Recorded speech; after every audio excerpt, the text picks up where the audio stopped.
Everybody, here I am again with another session of strategy on how to learn words. First of all, study the etymology of a word. Etymology means the story behind a word.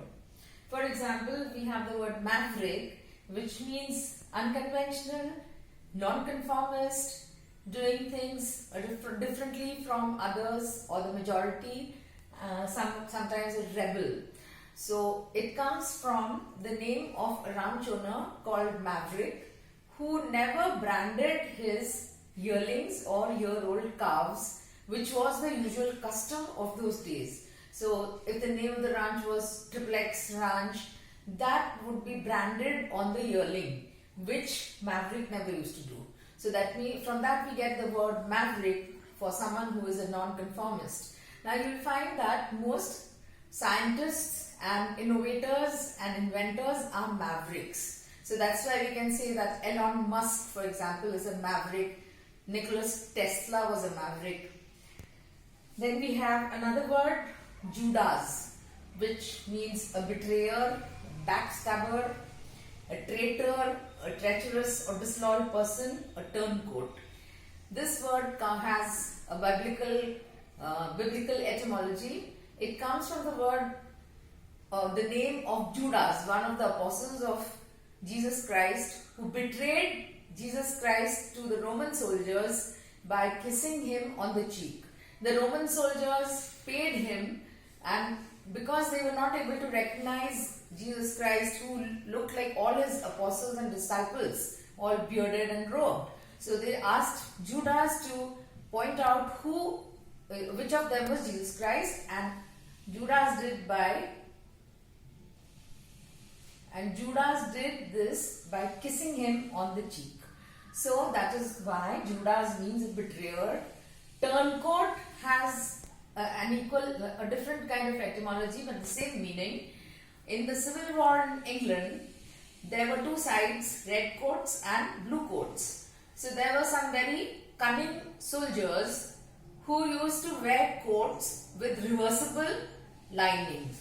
So when the red coat army seemed to be winning, they would turn out the red side of the coat, and the blue army seemed to be winning, they would turn it onto the blue. They would turn over and put on the blue side up. So this is how, if you study the etymology, you will be able to remember the word and its meaning and its usage. Lastly, study roots. Roots are the original words, mostly from Latin and Greek, from which the English words have been derived. So for example, we have bi, which means two. So we have bicycle, binary, etc. Sect, which means cut. We have section, sector, bisect, dissect, etc. But the only problem with learning roots individually without the words is that sometimes the same root may be used in a different sense. So be aware of the fact that the same root could have different meanings. Take the example of ped.